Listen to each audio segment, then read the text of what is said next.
Direction donc pour commencer le fort de Feyzin où un exercice grandeur nature était organisé hier par les différents acteurs du secours, le SAMU et la sécurité civile notamment. Un exercice attentat, le scénario était celui d'une tuerie de masse. Corentin Maraboeuf était au milieu des fausses victimes. Des assaillants qui se sont introduits à une rave party.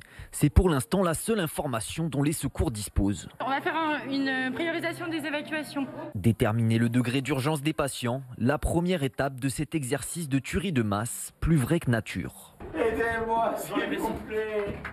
S'il vous plaît, aidez-moi. Aïe! Tous les ans, le SAMU du Rhône et 6 associations de sécurité civile organisent ce genre de simulation.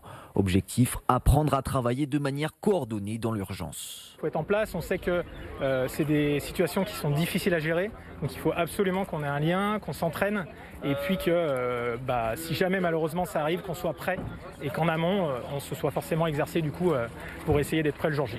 Deuxième étape de l'exercice, stabiliser les patients avant de les évacuer vers l'hôpital.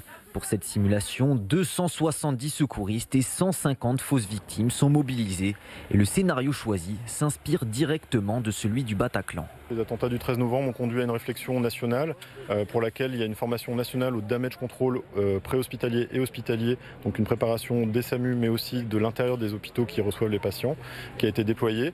C'est en fait une reprise de certains concepts de sauvetage au combat et de médecine de l'avant développés par le service de santé des armées et qu'on a réintroduit en médecine civile. Une immersion dans une situation de tuerie de masse qui aura nécessité 6 mois de préparation.